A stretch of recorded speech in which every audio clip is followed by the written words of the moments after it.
You're good, Dr. Lauren. On and Lauren, welcome to the Pet Buzz today. Thank you. Hello, thanks for having me. We are glad to have you both back here on the Pet Buzz. So, Lauren, let's start out with you.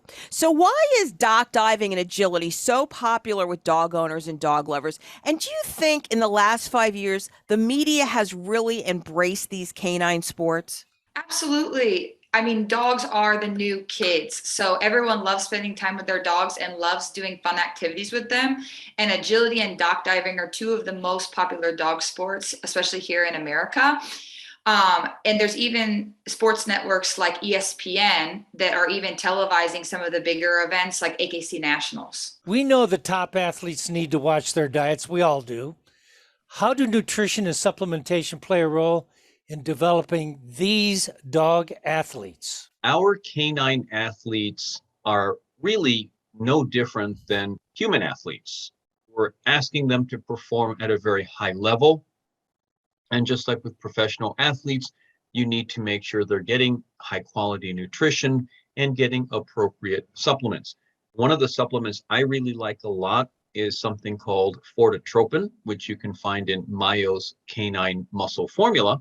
And that's a supplement that helps to build and maintain strong muscles, which will help these dogs achieve peak performance. So, Lauren, how does a dog and a dog owner team go about training for agility and dock diving events? Yeah, absolutely. That's a great question. I would be looking to reach out to either a local training coach or a local training facility. There's normally always some type of club or coach that has either a private facility or a public facility that's focused on agility and dock diving in your area. Are there any concerns that both of you have, I guess, from a health or training perspective? Let's start with you, Dr. On. So I think it's very important, Charlotte, to make sure that the training and the nutrition go hand in hand with each other, because it's the nutrition that's going to fuel the muscles, is going to help maintain strong muscles for what we called peak performance earlier.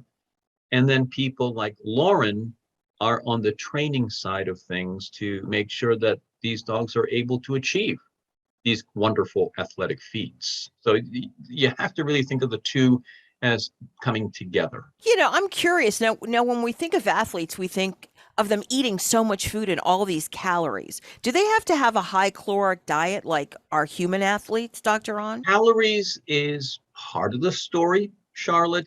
It goes far beyond calories. It also contemplates the proteins, it contemplates the carbohydrates, and it also contemplates supplements that these athletes are consuming, just like our high performance dogs benefit from things like Canine Muscle Formula from Mayo's. So all of this has to be taken into consideration when you're training and feeding either canine or human athletes. Okay, Lauren, I'll let you jump in. Yeah, I completely agree with what Dr. On said.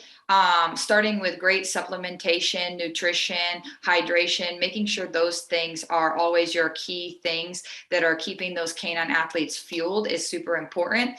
And then getting in a regular fitness training regimen and making sure those dogs are prepared for sports before they're actually doing the high intensity sports, making sure that they're well muscled and that they're prepared for those type of things makes the training then so much easier. When they haven't been exercised regularly and they take them out to do something regularly, they can't understand why they come up lame.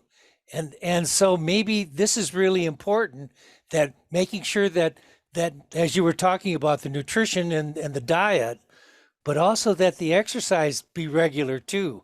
You guys both agree with that? You and I both know that approximately 55 to 60% of US dogs are considered overweight or obese. I just had a dog earlier this week that came in and it had a football player injury, a cruciate ligament tear. And this dog was grossly obese and was involved in chasing down balls in the backyard and suddenly came up lame. I can only imagine that Lauren is shaking her head in disbelief that we would set that dog up for this type of an injury, but we were morbidly obese. And for the first time, nice day, we're going out and trying to chase a ball. I'm always mesmerized by, from what I understand, one of your favorite football players, Tom Brady. He's about 45 years of age, and it's just amazing. Will we really see if he's going to retire? According to his wife, he's had a few concussions, but to the untrained eye, we don't really see any signs of physical injury. So, how do dog owners of these amazing dog diving and agility folks and their dogs, how do they prevent those canine injuries? Well, Charlotte, I'm so glad that you brought up one of my favorite athletes in the entire world, in Tom Brady, because if you look at what he eats and what he doesn't eat, we can all borrow that information and apply those same principles to canine nutrition. Many people may not realize that he actually consumes a high protein diet that is free of gluten, free of dairy, free of MSG or monosodium glutamate. He doesn't drink coffee. He doesn't drink alcohol. He doesn't consume any GMO foods. And he minimizes sugar, trans fats, and overly processed foods. So if you stop and think about that, Charlotte and Dr. Fleck, those would be very applicable to canine nutrition. And I've always been a big advocate of whole ingredient diets. The less processed our foods can be for our dogs and our cats, the better. Sometimes there are some dog and cat foods out there that are very heavily processed, but if we can feed them minimally processed foods that are complete and nutritionally balanced, and then supplement with something like the canine muscle formula from Mayo's, you're going to really promote strong muscles, a healthy dog, and a happy dog. Lauren, holistic care for these canine athletic performers. Yeah, absolutely, Charlotte. That's a great point. My personal canine athletes get regular massage, chiropractic care, acupuncture, dry needling.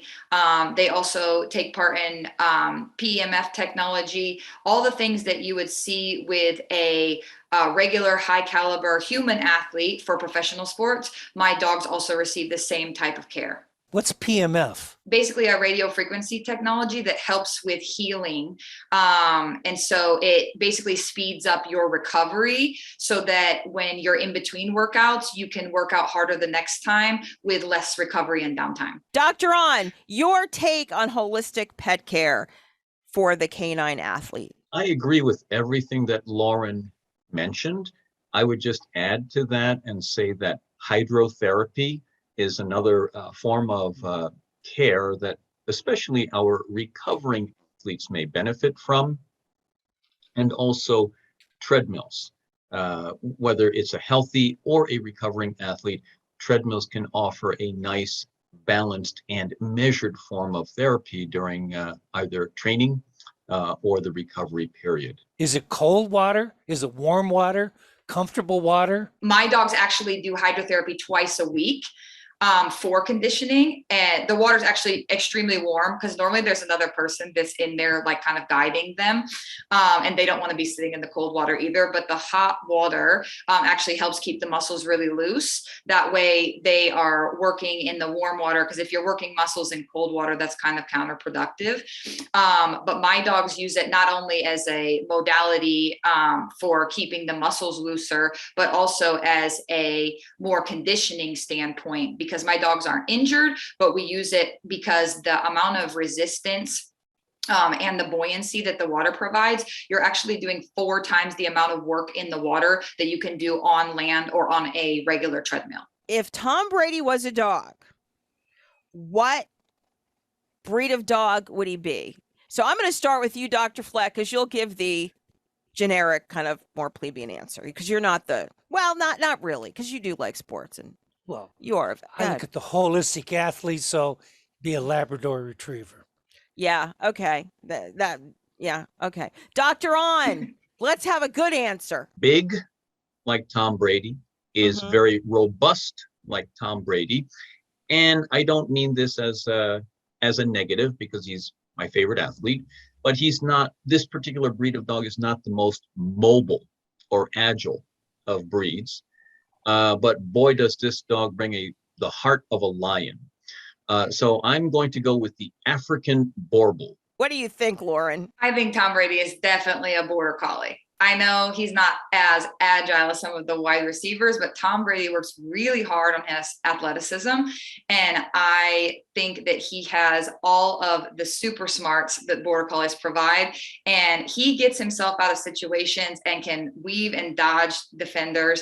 And he literally does things that are like beyond what most quarterbacks can do. And to me, that is showing all the signs of being a true border collie. Thank you both for joining us today. Can you share your websites with us? First, Lauren. OakleyCanineAthletics.com. Follow me on Facebook or Instagram. Same handle, Oakley Canine Athletics. Wonderful. And Dr. On? MyosPet.com. That's MYOS. And you can get a lot more information about the canine muscle formula on that website. So informative, so exciting, so much fun. Thank you both for being with us today.